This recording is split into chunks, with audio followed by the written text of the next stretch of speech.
ஹாய்ங்க, welcome to Yuvan junction. இன்றைக்கி நம்ம என்ன பார்க்க போகிறோம்னா அக்கா நூடுல்ஸ் ரெசிபி பார்க்கலாம். எனக்கு ரொம்ப நாளாகவே அக்கா நூடுல்ஸ் சாப்பிட்ணும் அப்படின்னு ரொம்பவே ஆசையாக இருந்தது. ஆனால் நான் ஃப்ளிப்கார்ட்டில் போய்ட்டு அக்கா நூடுல்ஸ் ஆர்டர் பண்ணேன். அக்கா நூடுல்ஸ் வந்து ரேட் அதிகமாக இருக்கும்னு நினச்சா பார்த்தா 52 ருபீஸ் தான் இருந்தது. ரொம்பவே அஃபோர்டபுள் தான். அண்ட் இது 400 கிராம் 52 அப்படின்றது ரொம்பவே அஃபோர்டபுள்.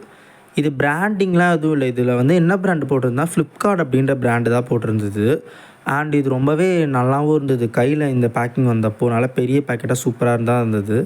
ஒரு 2 டேஸ்க்கு அப்புறம் என் கைக்கு இந்த பேக்கெட் வந்து சேர்ந்துச்சு. இப்போ நம்ம இதை செய்யலாம் வாங்க. இது நம்ம செய்யறதுக்கு ஃபஸ்ட்டு ஒரு ஃபுல் சொம்பு நிறைய தண்ணியை நான் வந்து ஒரு பெரிய குண்டானில் ஊற்றி அதில் கொஞ்சோண்டு எண்ணெய் ஊற்றி ஒரு பிஞ்ச் சால்ட்டு போட்டு நல்லா கொதிக்க வச்சுக்கிட்டேன். இது ரொம்ப கொதிக்கணும்லாம் அவசியம் இல்லைங்க. கொஞ்சம் லைட்டாக நம்ம குடிக்கிற அளவுக்கு தண்ணி சூடு பண்ணுவோம்ல, அந்தளவுக்கு சூடானாலே போதும். இப்போ நான் இந்த அக்கா நூடுல்ஸை பிரித்து பார்த்தேன். இது ரொம்பவே மெலிசாக இருந்தது, ரொம்ப தடியாலாம் இல்லாமல்.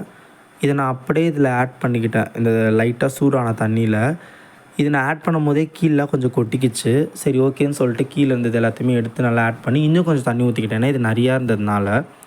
இது நல்லா தண்ணி ஊற்றிக்கிட்டதுக்கப்புறம் ஒரு 2 மினிட்ஸ்லேயே நல்லா இந்த மாதிரி வர ஆரம்பிச்சிருச்சு கொதிச்சு. இல்லை இன்னும் கொஞ்சம் தண்ணி ஊற்றி நல்லா கொதிக்க வச்சுக்கிட்டேன். இந்த கேப்பில் நான் ஒரு சில காய்கறிலாம் நறுக்கி வச்சுருக்கேன். அப்புறம் ஒரே ஒரு வெங்காயத்தை நறுக்கி வச்சுருக்கேன். இப்போ தாளிக்கிறதுக்கு ஒரு 5 டேபிள் ஸ்பூன் எண்ணெய் ஊற்றிட்டு அது சூடான உடனே அந்த வெங்காயத்தை போட்டு நல்லா வதக்கிடணும். அதுக்கப்புறம் 1 டீஸ்பூன் ஆஃப் இஞ்சி பூண்டு பேஸ்ட் போட்டு நல்லா வதக்கிடணும். இப்போ நம்ம கட் பண்ணி வச்சுருக்க கேரட், பீன்ஸ், கேப்சிகம், குடமிளகா அண்டு கோஸ் இது எல்லாமே நம்ம ஒன்றா போட்டு நல்லா வதக்கலாம். இது ரொம்ப வதங்கணுன்னு அவசியம் இல்லை. எண்ணெய் பிரிஞ்சு வந்தால் போதும். இது எண்ணெய் பிரிஞ்சு வந்த உடனே இதில் 2 டீஸ்பூன் நான் வந்து பெப்பர் பவுடர் ஆட் பண்ணிக்கிட்டேன்.